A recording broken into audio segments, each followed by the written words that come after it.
Aloha, it's Dave Lawrence. How are you? I hope you're awesome today. We welcome a rock legend who is calling us in advance of a swing through the state, November 4th in Honolulu, November 5th in Waikoloa, November 6th in Kahului, on sale now. It's a pleasure to speak with a vocalist who is no stranger to gigging here either. We'll try to touch on a little of that local history, plus talk about the recently released a cappella track, Prayer of the Children.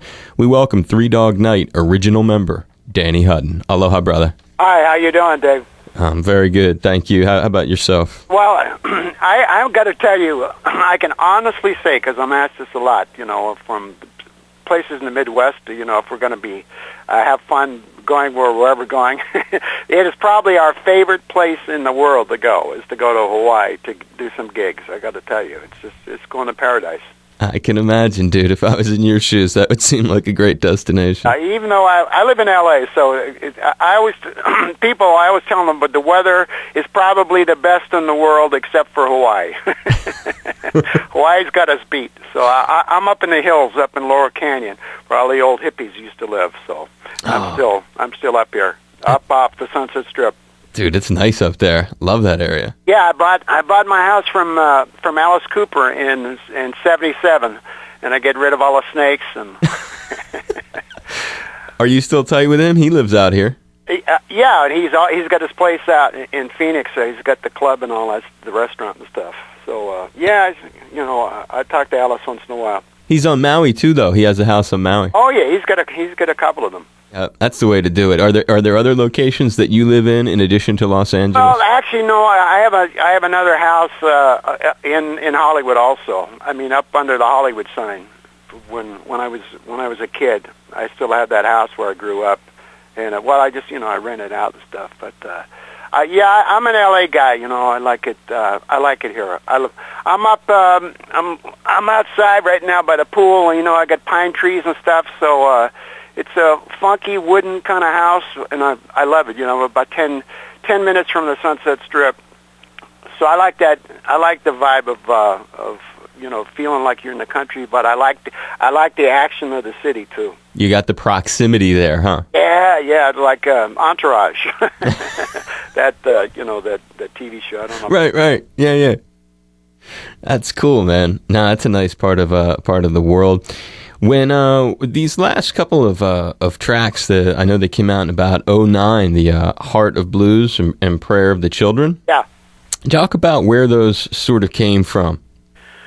Well, Prayer of the Children actually was a song written by a guy that actually went to Bosnia. So it's kind of about, it's universal, it's about children that get, we're not political, but kids always get screwed in any war, They're always there's always these poor kids that are left homeless and stuff like that. And we love the song and the whole thing, and a lot of it was done in Serbian. So it was all translated, and our conductor Larry Baird, when we do symphony dates, I think we were there about 3 years ago with Larry, and Larry's also the conductor for the Moody Blues. Oh. So he did all of the vocal charts, and it was part of the hardest song we've ever had to do. As far as it took us about a week before we nailed it. I've got a studio at my house, and we're very proud of that song. That song was it's a good one. I think it has a good karma to it. Absolutely. Who brought it to your attention? Oh, I did. Well, actually, a friend of my son's. Brought it to my attention, and then I brought it to the group and worked out the parts. And it was really a bitch, but I think it works out. So we're going to cross our fingers, and we haven't done it live yet. So I talked to the guys before we left, before we finished our last gig, and we talked about it and said everybody better do their homework because we're going to try to do it in Hawaii. So hopefully we're going to spring it on everybody. That'll be nice. That'll definitely be tasty. And just for record, what's the name of the composer? His name is Kurt Bestor. Okay. Kurt Bestor. And he did the song, and he did. I changed it a little. His was a little bit, Christian and religious and stuff, and I didn't want the song to end up in the nothing wrong with it, but I didn't want it to end up in the Christian bin at some record store, So I tweaked it a little bit, and I sent him the final copy and crossed my fingers, and he said great, he loved it. And some of it was in Serbian, so we did tweak it a lot. Sure, and sometimes that's necessary with any kind of cover. And you guys have really done that a lot through your career, huh? You're not scared to be drawn to someone else's song. Do you have a feeling that you can do something with it, or is it because you like the song? Well, you got to like the song, and my theory is if you get a song you really like by somebody else. If you're going to do it like they did it, you're going to have to do it better than them, which is really, really tough to do. Or you got to make it your own and change it. So that's what we've always tried to do with songs. So, really, really kind of change them up. Or I would say maybe on the first album we did Try a Little Tenderness, but that was kind of out of nowhere. That was more like a tribute to Otis Redding that Corey did. And we weren't sure about putting it on the album, and the record company said, put it on there. But other than that song, I think every song we've done, and I think we get a bad rap sometimes where people say, well, you're covered these hits and stuff, and almost every song we did by great writers, they released on their own albums, and they weren't hits. Like One, by Harry Nilsson, Mama Told Me Not to Come, a lot of these songs, and we rearranged them and changed them up. So I feel like we brought these songs out from out of the dead, brought them back to life. No, you dusted them off, and like One, that's a great example of a song that you brought to huge audiences. What made you? I was going to ask you that. What made you cover that? Well, that was a song. Like I said, I don't like the word cover. Right, I'm sorry. It's just me. Interpret. But to reinterpret the song, but that was actually Gabriel Meckler, our original producer. He also produced Steppenwolf. And he kind of dropped it on us. He was the guy that dropped it on us. So we sat there and reworked it. And it was kind of good in a way because we were three singers with a four-piece band. So sometimes you get a song dropped in your lap, and there'd be all sorts of instruments on it. And we said, well, geez, we're going to have to get the sweet parts of this song, and highlight them, and somehow get that out of a guitar and keyboards. So it actually kind of, it gives a discipline. It's that thing of if you can go in and use a 20-piece orchestra, you get lazy a little bit. You kind of copy all these lines. Whereas if we'd sit there and go, there's only four of you guys, so between the four of you, and I always considered the three vocalists as like horns. We use them like horn players, right? In a group. So we were always a 7-piece group. So we could do things with the vocals and imagine that they were horn parts sometimes, and create a much bigger sound. But you had to try to get the key sweet parts of the elements, like the crucial essence of the song. That's it. You had to strip it down, right? Like Japanese poetry. Right. That's what I was just gonna say. You'd strip down the song. You'd really analyze and go, all right, these are the the important parts. This is the stuff that made the song, and these violins sawing away in the background. We don't need them. Right. Yeah. The supporting rather than crucial cast. I love it. Yeah. That's fascinating insight. Do you ever feel, getting back to the new songs, and a guy like you who's had this body of work for so long, you've been doing music, do you ever feel bound as a songwriter to sound a certain way? And how driven are you to evolve newer styles? I always I feel that you gotta. The song is everything. Without the song, it's just a vocal exercise. I mean, over the years, I've been in the business since '62. I was on 3 labels by 1965 already. So without the song, you just like I said, it's just a karaoke. So I think then what you've got to do is as I said, you got to pick the important parts of the song and make it work. I guess what I was saying is more, you have a classic sound you're associated with. Do you ever feel bound by that sound, like you want to try to go back and hit a note that is similar to what you've done in the past that really was successful? Well, basically, my theory is, and I call it, you serve the song. You serve the song. You get the song, however you get the song, you create the song or you find the song, and then you serve whatever is in that song, and you bring your parts to a. We used to get hassled sometimes in the early '70s because we didn't have, in their heads, we didn't have a sound. We weren't. They couldn't put us in the bin of like, here, you're in heavy metal. Although there's no name for heavy metal, you're a soft rock group. You're a pop group. You're this. We were on the. Believe it or not, I'm sure you know, but a lot of people probably don't realize we were on the easy listening charts. We were on the pop charts. We were on the top 40 charts. We were on the hard rock charts, and then later then there was the heavy metal charts. We did some free songs.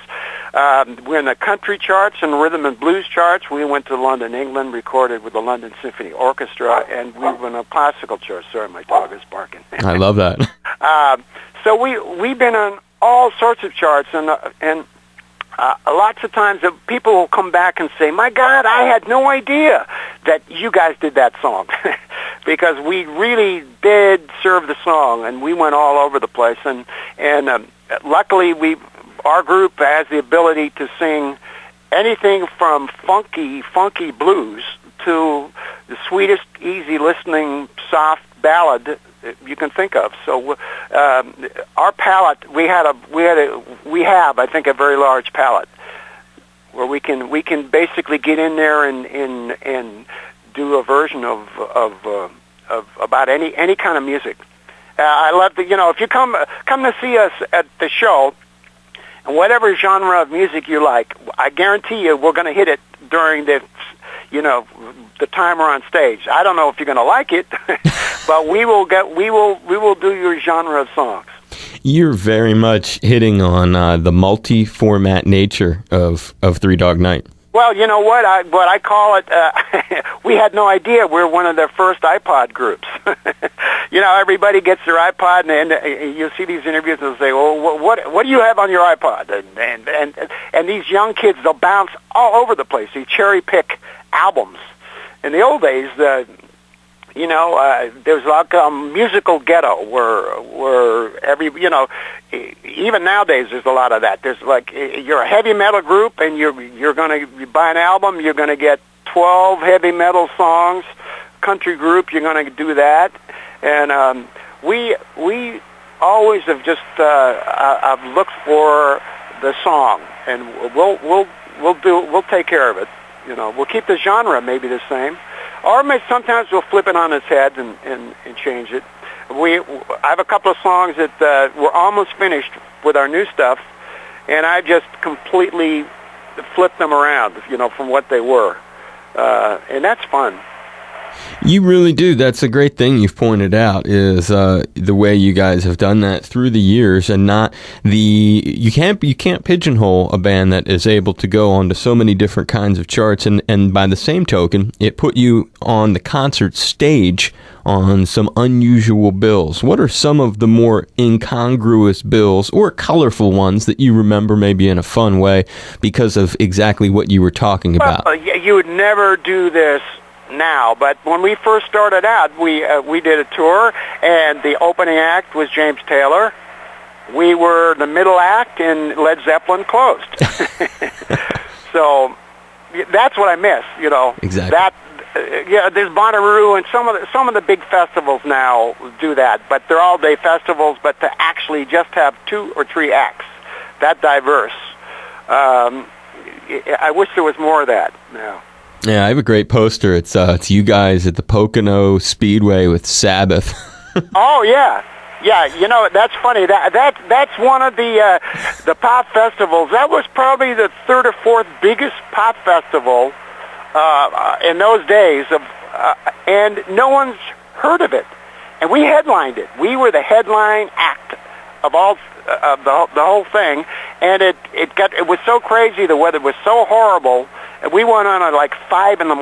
Helicoptered in. It got crazy. But that's amazing that you had that. Yeah, I thought you'd get a kick out of that. Yeah, I'm a long-time Three Dog Night fan. Fans may also remember, Danny, something that I've never heard you speak about, and I'm hoping you can share some memories of it. You had a role with the Beck Bogart A Peace record. Oh, yeah. Jimmy Greenspoon and I get him on stage a lot. It was one of those things where I used to spend a couple of weeks around Christmas every year in the early 70s in London. And Harry Nilsson actually got me a flat in his building, an apartment. And I got a call from Jeff Beck, and I couldn't believe it as far as joining the group and being the lead singer. And I thought, oh my God! So he came over, and everybody was crazy, and it didn't work out. But when they were in L.A., I got a call, and I went in, and we did a song called Sweet Surrender, Sweet Surrender, and just did some vocal on it. And I remember getting a copy of it from Jeff, and I phoned Jimmy, and I said, what do you think of it? Jimmy Greenspoon, our keyboard player. I said, what do you think of the mix? And he said, what are you talking about? I said, that's the song we did. And he said, what? I recorded that? He didn't remember. Wow. I'm a wild guy, but he was really a wild guy, and I don't mind saying it because he had a book out called One Is the Loneliest Number, and he was he's been sober for 25 years and stuff. He got his chip, but yeah, I was part of that. But I think that one of the things that was the magic time for me was I had about 3 hits in the States, in L.A., out of Chicago, and out of Miami. That's when you could have local hits, and like as I said, 65. And then after that, I did American Bandstand and all that stuff. And then things got really quiet for me, and then I ended up getting a call and going and meeting Brian Wilson. And I became fast friends with Brian. I still am. He was over for dinner about a month ago, Sunday dinner. And I was there during the whole Pet Sounds album, that whole period. I just sat there, and it's kind of like going to college.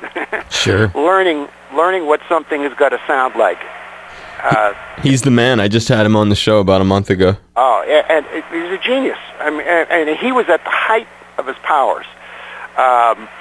And the Beach Boys were on tour, and it was Brian, myself, and Chuck Britz, the engineer, and I went in, and he started the session, and it was called God Only Knows. And I watched, which is McCartney's, I think, all-time favorite song of all time. And I was there as he created it, and it was, it helped me later on with Three Dog Night. Not that it's very hard to match him, but I think it was very important if you're recording and you're a young person, if you know how good something has to sound and musically has to be, you're way ahead of the game. Sometimes I didn't know what to put in a part. I'd say but I knew it's not there yet. It's not there yet. People go, well, you're crazy. This is great. And I'd go, no. Let's keep on searching. And then sometimes you have these happy accidents where you're jamming an outro. You do 2 minutes of an outro, and everybody keeps on playing, and outro choruses, and it's going over and over, and everybody accidentally does something, and you go, whoa, hold it. Stop the tape. Right. There it is. There's the hook. And then you edit and put that up in front, and it becomes the beginning of the record. And it's some crazy thing that nobody intended to do.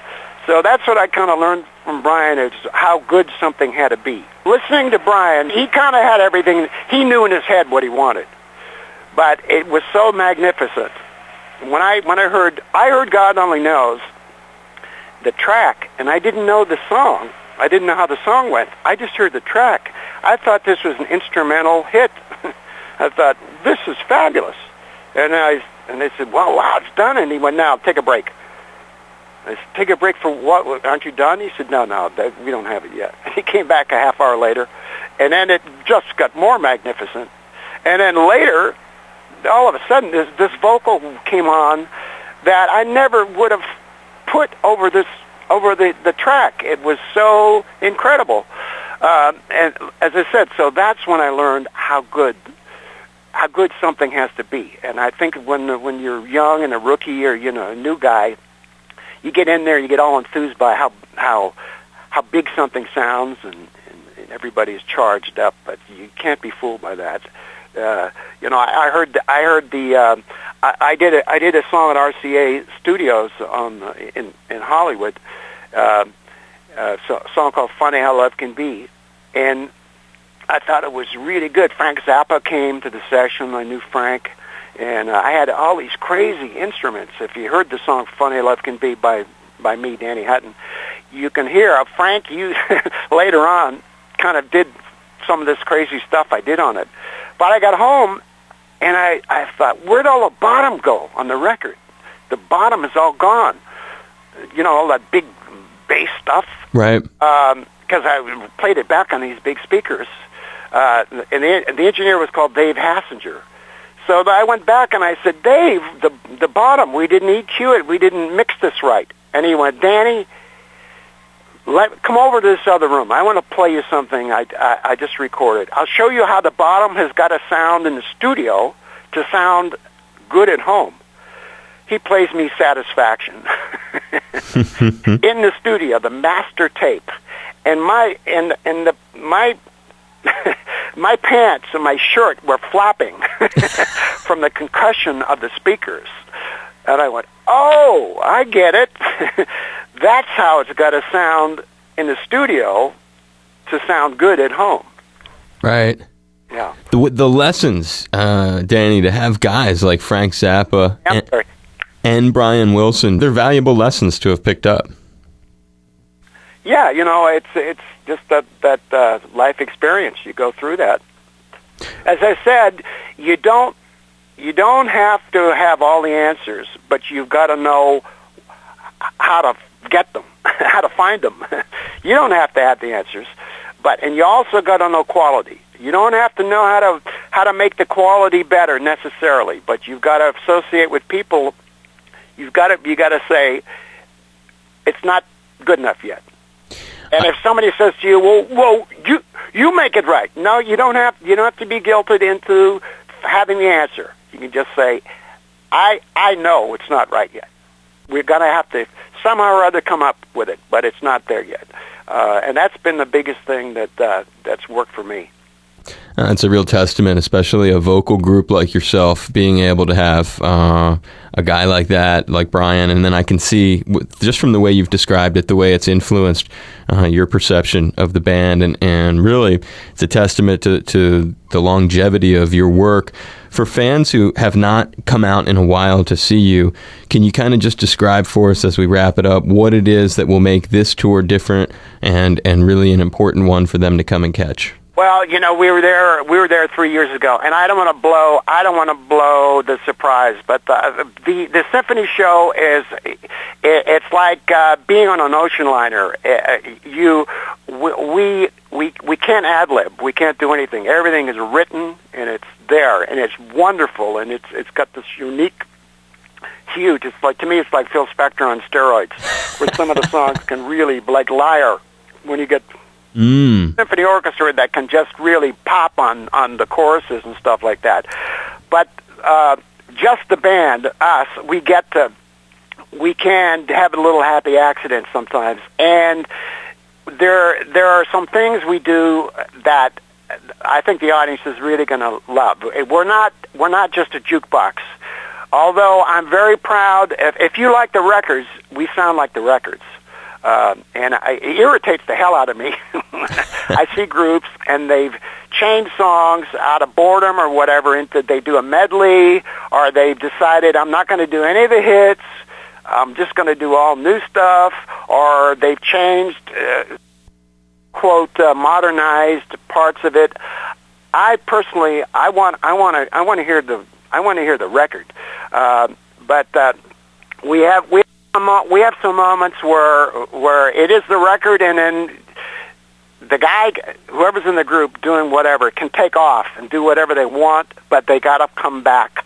They've got to come back to the record and kick it on out. So we have some fun moments, but as I said, we sound like the records, and I'm real proud of that. When we started, and there's nothing wrong at all with being a garage band where you're 16 and you grow up in front of you're a punk group and you've got that innocent energy.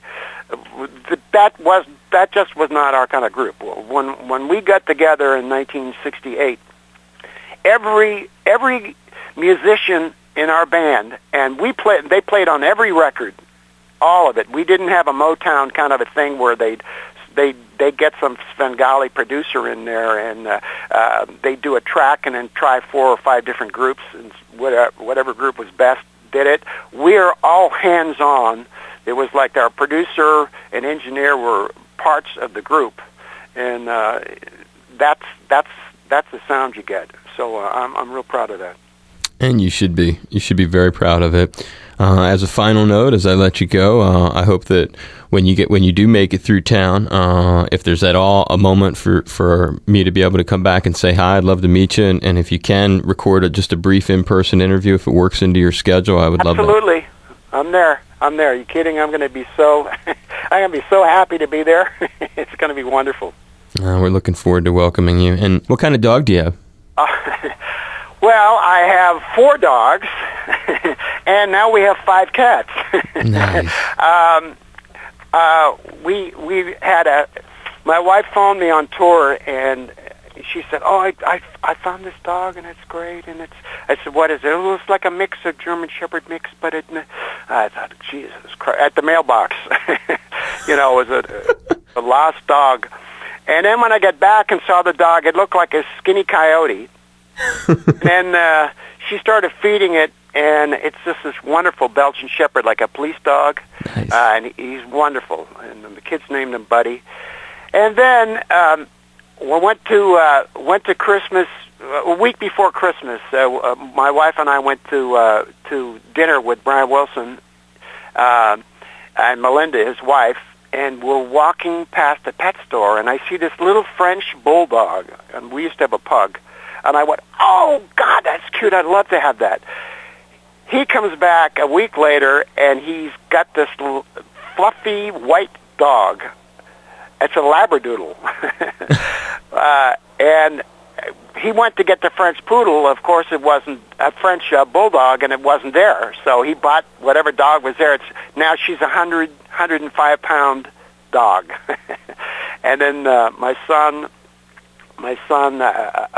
got married, and his wife has two little dogs. So we ended up with the 4 dogs. You're loaded. I love it. And then my wife found this cat that was meowing on her driveway, and she was pregnant. And then she found the owner, and brought the cat back, and the cat came back 2 days later, and she said, "I'm keeping this right now because the coyotes are going to get it." And then the cat had 4 kittens. Aww. So now we have that, and we have a bird, and we get all these animals. It's awesome. I dig it, Danny. By the way, when Brian was over for Sunday dinner, mm-hmm. I got the courage up to play in Prayer of the Children. So afterwards, he looked at me and he said, "That's a vocal magic trick." I thought, that's pretty cool. To have him tell you that, huh? Oh, because I remember we kind of burst into Elton John's "Don't Let the Sun Go Down." Yeah. So Bruce Johnson is leading the chorus, and Dusty Springfield's there, Stevie Wonder, just all these different people were there. Cat Stevens and Brian. Cat Stevens says, "Well, Brian, come over," and Cat Stevens sits down at the piano and plays him something, and he didn't know Brian really that well, and Brian is very dangerous. Brian doesn't have a mean spirit in his bone in his body, but the Cat says, well, "What do you think? What I did?" And he looked at him and says, "Well, you rush when you play the piano." He didn't hear the song, but he's so deadly honest. You got to watch. Brian's one of those guys who say, "Do I look fat?" Yeah. Right, he wouldn't mean to hurt your feelings, but he'd be honest. Oh no, he wouldn't. It's not even thinking about that. He doesn't have that kind of social. He doesn't have that thing in him. So when I played him the song, it was like, well, I got to watch out. He's going to just nail me. Dusty Springfield, and it was all the people on that song. It was incredible. Yeah, those are that's a lot of fun, And Stevie Wonder, man. Yeah, Stevie was there. Yeah, and he was sitting on the piano, and he was just talking and playing and talking to us, and just kind of just moving his fingers over the keyboards. And I kept on thinking, "Oh my God, that's a hit!" What he's just doing there. I mean, he was just kind of letting his fingers just go over the keyboards as he talked. Amazing. Damn, you're blowing my mind with that session. I didn't realize you had all those cats in one place like that. Oh, yeah. I've been when I get a knock on the door at my party house and the door opens and it's Harry Nilsson saying, "Can I bring in my friends?" And I went, "Yeah, of course, come on in." And John Lennon walks in with Ringo. That's that. Oh, okay. This is the part. I guess I got the happening party in town. And he'd run away from Yoko, and he was with Ringo. No, with my paying, with the other chick, right. Yeah. So I got tons of those moments. That's amazing. And you're still tight with Stevie Wonder? I am not. No. Okay. I just know from. Sure. Yeah. Perfect, Danny. Man, you're very giving. I'm giving you a big hug, and I hope that you've enjoyed this to some degree. It was a pleasure for me. This is great. This is not my usual. This is good. You know what you're doing. Do I really? That was what I was going to ask you before I let you go, because you've been around the block. I'm kind of. Am I an okay interviewer? Be brutally honest. You're not saying, "Hey, how'd you get your name? I know you've heard it 100 times." It's like I feel like saying, "Yeah, why are you asking me that?" I have heard it 100 times. You're asking me some interesting stuff that makes me just get off of that roto, that thing of like, boom, okay, where I go into automatic. Right. You get me to move around and bringing up stuff that I hadn't thought of for a while, and that's I think that's very important. All right. That's a good interviewer, man. It means a lot, dude. I work in public radio. I don't make a lot of dough. I'm really trying. So just to hear words of encouragement really makes my day. So thank you. Oh, you're the real deal. Yeah, you're going to move on, man. I like hearing that. That's inspirational. I give you a big hug, and I'll reach out to Laurie, I guess, to try to set up just a brief. Absolutely. Okay. Absolutely. Please come. We'll see you there. I look forward to it. Be safe, brother Danny. All right. Thanks, Dave. You're welcome. Aloha.